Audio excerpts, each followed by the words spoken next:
এজিপিত গৈছিলোঁ, এইটো পাপ নেকি? এজিপিৰ মানুহ ইয়াত মন্ত্ৰী হ'ব পাৰে, এজিপিৰ পৰা অহা মানুহ মুখ্যমন্ত্ৰী কেন্দ্ৰীয় মন্ত্ৰী হ'ব পাৰে। কংগ্ৰেছে বৰ্তমান গোটেই বিজেপি চলাই আছে একনায়ত্ববাদেৰে, সেইখিনি তেওঁ দেখিছেনে? তেওঁ সোধক। আকৌ এজিপিৰ পৰা 6 মাহৰ পিছতে পদত্যাগ কৰি, কাৰণ এইবিলাক ৰেকৰ্ড আছে নহয়, প্ৰেছ মিট কৰি গৈছোঁ, চব তথ্য আছে, সকলোৰে হাতত আছে। 2014 চনত মোক 6 মাহ মই ঘৰত বহি আছিলোঁ। তাৰপিছত সংঘৰ ফালৰ পৰা মোক ক'লে যে নহয়, আপুনি ঘৰত বহি থাকিব নালাগে, আহক, তাৰপিছত দায়িত্ব লওক আপুনি দলৰ। তাৰপিছত মই 2014 চনত মই দায়িত্ব ল'লোঁ, মানে মই আকৌ সদস্য পদ ল'লোঁ। তাৰপিছত সেইটোকো মেনুফেকচাৰ কৰি মানুহ লগাই 2016 বোলেহে মই জইন কৰিছোঁ। তাৰপিছত হিমন্তহঁত 15ত অহা বুলি কয়। তাৰপিছত মই জুনিয়ৰ সজাব খুজিছে। আৰে বাবু ঠিক আছে, মই 35 বছৰৰ পৰা 4 বছৰ 5 বছৰ বাদ দি দিলোঁ বাৰু। এজিপিত গৈছিলোঁ, মই 5 বছৰ নোৱাৰোঁ, ধৰি হ'লতো। এতিয়া 5 বছৰ যোৱাৰ পিছত হিমন্তহঁতৰ কিমান হ'ল এতিয়া কওকচোন? আৰু ইমান আৰু একনায়ত্ববাদৰ অধীনত থাকি সভাপতিৰ আসনখন খামোচ মাৰি ধৰি নিজৰে সতীৰ্থক পেংলাই কৰি কথা কোৱাৰ কি লাভ আছে? মই ওলাই যে আহিলোঁ, সেইটোৱে তেওঁৰ দুৰ্বলতা ন, তেওঁৰ মানে সভাপতিত্বৰ দুৰ্বলতা না। আজি তেওঁৰ সতীৰ্থজন কিয় ওলাই গ'ল? মই সমতালোভী নেকি? যদি সমতালোভী হয় তেতিয়াহ'লেতো তেতিয়াই মই এজিপিত নগৈ কংগ্ৰেছত গ'লোহেঁতেন। তেতিয়াইতো মই কংগ্ৰেছত নগ'লোঁ। এজিপি আমাৰ জাতীয়তাবাদী দল, অসমৰ ৰাইজে জন্ম দিয়া দল, তাৰপিছত আজিলৈ এলায়েন্সত আছে। মই ইমান পাপ কৰি পেলালোঁ যে কংগ্ৰেছৰ পৰা DNA কংগ্ৰেছ থকা বুলি কোৱা মানুহ এজন 35 বছৰৰ বা 30 বছৰৰ লগত ধৰে 2 বছৰ মই মাইনাছ কৰি দিলোঁ, ঠিক আছে। 32 বছৰ 30 বছৰ যি ধৰে আৰু আপোনালোকে, এতিয়া তেওঁলোকক ধৰিব দিলোঁ। তাৰপিছত একদিনৰ আগতে কৈছে DNA-ত মোৰ কংগ্ৰেছ আছে, তেওঁ আপোন হৈ গ'ল। মই এতিয়াতো তেওঁ দলৰ বাহিৰত আছোঁ। তেওঁ এতিয়া মোক কি দিয়ে সোধকচোন যায়। তাৰমানে দলৰ বাহিৰৰ প্ৰতি তেওঁলোকৰ মৰম, তাতকৈ বেছি কংগ্ৰেছৰ প্ৰতি মৰম। তেওঁ যদি মোক লিখিতভাৱে দিয়ে যে মই কংগ্ৰেছত যোগদান কৰাৰ পিছত অহাৰ লগে লগে তেওঁ মোক সভাপতি পদটো এৰি দিব। কাৰণ এদিনতে যদি এখন টিকেট পাব পাৰে, তেতিয়াহ'লে এদিনতে সভাপতিও হ'ব পাৰে। কাৰণ সৰ্বানন্দ সোণোৱাল যেতিয়া সভাপতি হৈছিল, মাত্ৰ 1 বছৰ জইন নকৰাকৈ আমাৰ সংবিধানত স্পষ্ট বুলি আমাৰ বুলি আহে দেই, ক্ষমা কৰিব, সেইটোকো ধৰিব, তাৰমানে ট্ৰল কৰিব, তাৰমানে সেইটোতো বুজা নাই। 501 আকৌ তাৰমানে তাৰ পৰা ধৰিব, চব ফেক একাউণ্ট দি ভুল হৈ গ'ল, ক্ষমা কৰিব, 501 ক্ষমা কৰিব। আজি যদি সংবিধান সলনি কৰি 10 বছৰ হোৱা এজনহে ৰাজ্যিক সভাপতি হ'ব পাৰে, তেওঁ আজি আপোনালোকে স্পষ্টভাৱে তেওঁক সুধিব যে তেওঁ যদি মোক স্পষ্টভাৱে এখন পত্ৰ লিখি পঠায় যে জয়ন্ত দাস আপুনি কংগ্ৰেছত যোগদান কৰক, কংগ্ৰেছত যোগদান কৰাৰ পিছত আপুনি যেতিয়া আহিব 24 ঘণ্টাৰ পিছত মই মোৰ আসনখন এৰি দিম, আপুনি সভাপতি হ'ব, তাৰ নিশ্চিতভাৱে দিলীপ শইকীয়া ডাঙৰীয়া আপোনাৰ নিৰ্দেশ মই তেতিয়াও মানিম। একো আপত্তি নাই দিলীপ শইকীয়া ডাঙৰীয়া, একো আপত্তি নাই, মোক যিয়ে নকওক। কাৰণ 2014 চনত তেওঁ দললৈ আহিছে, সেই হিচাপেও তেওঁ যথেষ্ট কনিষ্ঠ। আৰু আহি আমাৰ নিচিনা ৰাজপথত ঘূৰিছে নিশ্চিতভাৱে, কিন্তু তেওঁ আমাৰ যিটো পৰম্পৰা যে যোনে পায় সিয়ে পাই থাকে, সেই পৰম্পৰাত থকা ব্যক্তিটো, সেইকাৰণে তেওঁ আৰু কি দুখ বুজিব আমাৰ নিচিনা কৰ্মীসকলৰ। আহিয়ে সাধাৰণ সম্পাদক, আহিয়ে সাংসদ, আকৌ সভাপতি। আৰু ইয়াত ঠিক আছে মানিলোহেঁতেন যদিহে আগৰ দৰে বিজেপিৰ নিৰ্বাচন চলি থাকিলহেঁতেন, নিৰ্বাচনৰ জৰিয়তে অৰ্থাৎ সাংগঠনিক নিৰ্বাচনৰ জৰিয়তে তেওঁ যদি বাৰম্বাৰ পদত থাকিলহেঁতেন, তেতিয়া মানিলোহেঁতেন। আমি যেতিয়া যুৱ মৰ্চাত আছিলোঁ তেতিয়া বিজেপিত নিৰ্বাচনৰ ব্যৱস্থা আছিল, সাংগঠনিক নিৰ্বাচন।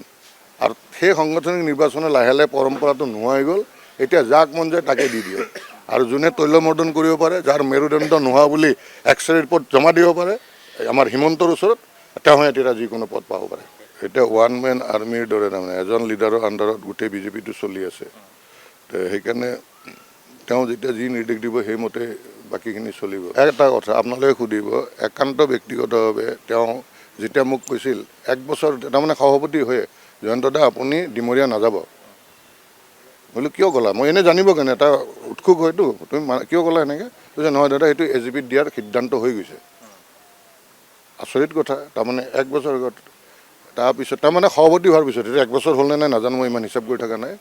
তাৰপিছত তেওঁ ক'লে যে আপুনি দিছপুৰৰ ধূলি উৰুৱাই দিয়ক, গলিয়ে গলিয়ে ঘূৰক, যাতে আপোনাৰ ৰিপৰ্টত 1 নম্বৰত আহে। বোলো মই এনেও আগৰ পৰা 1 নম্বৰত আছোঁ, ঘূৰিয়ে আছোঁ, তুমি যিহেতু কৈছা ঘূৰিয়ে আছোঁ। তাৰপিছত কি হ'ল তেওঁলোকে প্ৰশ্ন কৰক। অকল এজন মানুহে মোক টিকেট কাটি দিলে, অকল এজন মানুহ। এইটো একনেত্ৰবাদ নহয় জানো? অকল এজন মানুহে একেদিনাই DNA-ত কংগ্ৰেছ থকা মানুহক লৈ আনিলে। তাৰপিছত কি কৈছে জানা দিলীপ শইকীয়া ডাঙৰে, মানে দলৰ এনেকুৱা ধৰণৰ এটা স্বাৰ্থ বিষয় এটা জড়িত হৈ আছে, য'ত 35 বছৰে সেৱা কৰা এজন বলিষ্ঠ আৰু যোগ্য নেতাক বলি কৰি হ'লেও তাৰমানে হেৰি DNA-ত কংগ্ৰেছ থকা মানুহক আনিব লাগিব। আপোনালোকে প্ৰশ্ন কৰিব লাগিব সেইটো। সংবাদ মাধ্যমত কৈছে, মোৰতো এতিয়া কথা পতা নাই। এতিয়া কিনো এনেকুৱা কথা থাকিল, কেনেকুৱা মহান মানুহ এইজন যে যাক কিবা বিদ্যুৎ বৰদলৈ বুলি কয়, জনশিমলুৰ মানুহখিনি মোৰ দিছপুৰ সমষ্টিৰ মানুহক এফেক্ট কৰি, য'ত কথা নাই তেওঁ বনমন্ত্ৰী হৈ থাকোঁতে এনেকুৱা ধৰণৰ জেগাত পিলাৰ পুতি দিলে, যাৰ বাবে উচ্ছেদত হৈ গ'ল। আৰু সেই উচ্ছেদিত মানুহে জনশিমলু মানে হাইকোৰ্টৰ অৰ্ডাৰ ল'ব লগা হ'ল, অৰ্থাৎ মানে কি কয় আদালতৰ শৰণাপন্ন হ'ব লগা হ'ল। তাৰে প্ৰশ্নৰ উত্তৰ এইবাৰ ৰাইজে নিদিব।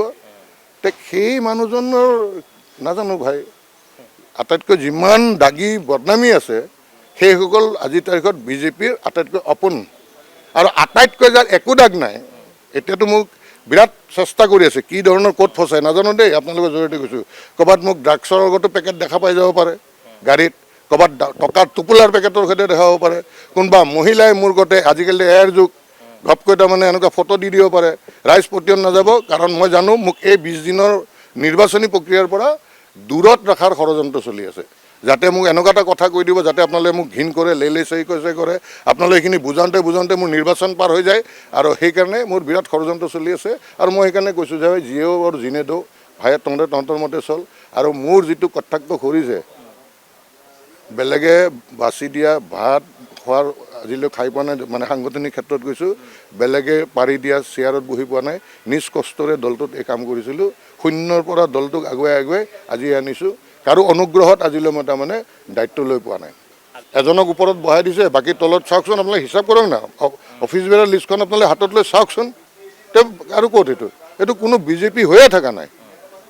মাত্ৰ এই প্ৰেছ মিটত যেতিয়া দিলীপ শইকীয়াই কৈছে লগত আমাৰ সোঁ চাইডে বহি থকাজনো দেখোন তেওঁৰে মানুহ